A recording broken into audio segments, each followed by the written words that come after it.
เกิดมานั้นมีตนเป็นประดุจดังไม้ภายใสด้วยกระจงจันทนาพันธวิเศษเหตุอันนั้นเป็นเหตุญาติทั้งหลายจึงเทียบตาเสื่อแห่งนางว่าพุทธลีลาเทพพิเรสามังเตนะปริวาเรวันตาสาวพุทธลีลาทีดากว่าจำเรื่องไงมากับด้วยบริวารอันมากนั้นกาละเมื่อโตใหญ่มาได้16 ปีนังกาทรงหบชมตาดมพันวันนักอันงามและประเสริฐก็มีแลทหารดังสิริมาราชาเลกาลำเมื่อนั้นวันกษัตริย์ตนเสวาเทียมหาราชาไปหอมเอาเสียสุพรรณราชจินดามา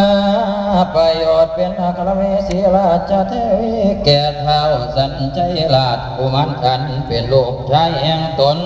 บุตรสหเปตตวพยาศีวิราชกษัตริย์กายังคนทั้งหลายให้ผูกกางขึ้นยังเสวตสัตว์แก่เจ้าสัญชัยราชกุมารกาตวกระทำยังนางพุทธสีราชธิดาเป็นใหญ่กว่านางนักสนมทั้งหลายอันได้เงิน6,000แล้วและตั้งไว้ในที่อันเป็นอัครไวสีลาเทวีบรมสนใจตนลูกก่อนนี้แล้วเทนาวุฒังเหตังวังคาถากันมีสัพพัญญูเจ้าเทศนาแก่ธรรมเสนาบดีสารีบุตรตนบริสุทธิ์ในจริยาวิโรกสังฆยนาจารย์เจ้ายกมาเป็นสารกเนนิวาสาธุจุตตาสาพุทธสติกัตติอุปัฏฐิเจตุมินาคเรสันเจนะสมาคมิโสสาธิพุทธา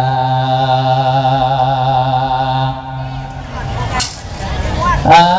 เนาะเมียหันมาฟังทางนี้อย่าหันหนีไปทางไม่เอาเจ้าถึงมาเวทท่านโพธิราชเจ้าจอมศรีกายินดียอมรับก็วังไม่กระใจเปลี่ยวและยอมพอเอาไว้ว่าจนตกลงแล้วได้ทำทานบริจาคเอาว่าอาเพียงน้อจังสีที่ทนสู้แต่ผู้เดียวและเจเสียสดบ่พบเที่ยวว่าทรงโปรดดวงประชาเอาและยมเพอบุญพลากะคงมีตอบสนองจะวันนานี่ละนะเพิ่นว่าทำดีไว้ดังทั้งที่จอยเถื่อทำส่วนยังนรามขังกะกวงกังเจ้าไฟดีและเราทำจังสีเห็นเสื้อกันในงาสร้างเสียว่าเฮาเพียรสวาซ้ำเจ้ายามลาวาสนากูว่าไม่เห็นก็ได้จัวจ้างให้โลกองนี้กะเตียตั้งเจ้าตั้งกันและพอจังว่าเป็นเสียดอกเป็นดีหลายกะเห็นหากตั้งกันจะมันลอยและจะตัววังไทยว่าทำดีว่ายันลาเสือบอกร้องที่ก่อสู่เจ้าตัวกรรมและทำเห็นไม่ไรบอกว่าดอกเป็นดีทำตัวสุดที่กลางไปนั่นกะสังเขา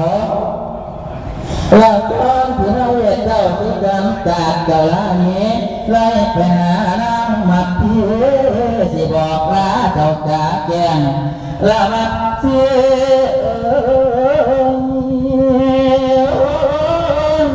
ละเพื่อเสียงแปะเขาผู้เขาเกินฟ้า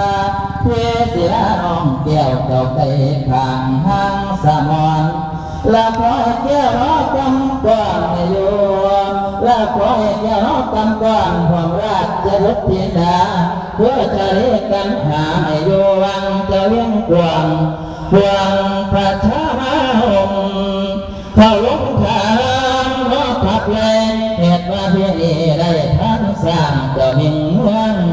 พระเจ้าพระทราบเรื่องก็เลยกะครั้งโปรดเจ้าตัวท้าเทลงมาผิดของเมืองจึงไล่หนีไกลบ้านแล้วคอยน้องนั่งลาน้องมาละเจ้าเทศที่ละว่าเมื่อกำน้อผ่าสิ้นสิขึ้นพงจะไว้หา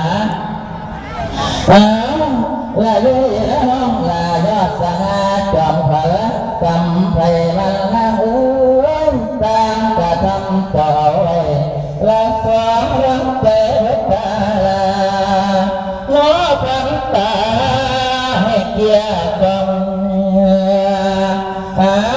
ามาที่ยกพร้อมมีสองลาเจ้าลูกเอาเพื่อตัดหน้าที่ต้องรับฝากเจ้าเห็นความดูแลฟังกระแสคำกวดบำพาน้ำให้จำไว้และหากลาหน้าไทยยังไงก็ตามสร้างมาผูกน้องมาที่ลาสิเจ้าขอและเจ้าอยู่ในทิศพ่อว่าที่สีหึงหวงเพื่อทั้งปวงสายสัมพันธ์ขาดกันแต่วันนี้และสัมพันธ์นี้ไทยเอาไว้ในใจแต่กำไฟสัมพันธ์ใจขาดเดียวเขาขอเจ้าต้มสองและเพื่อขอสังนาดน้องแล้วนั้นก็ฟังเสียสมบัตินี้พ่อเพียงบริเพียงเจ้าคำอ่อนและเพื่อเจ้าโอ้เขาจำต้องห่าง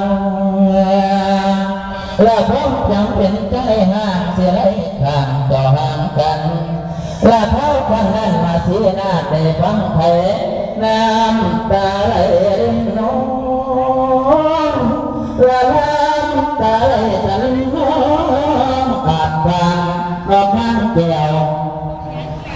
และน้องมาฟังทุกเราภาษามีสิแกงโชคดีน้อบอกแกงแปลงขอว่าตัวกันว่าพี่นาง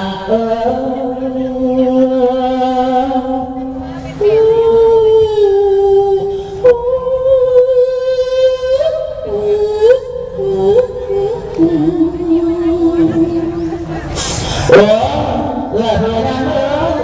ถ้าได้ตั้งสันติตอนจากต่อไปนี้น้องไปร้องก่อนส่วนเสียตามพันไปเลยและเท้าเสียหน้าแล้วเมื่อไม่ได้วันและแม่ที่ลูกน้องมันสั่นนั่งสิโห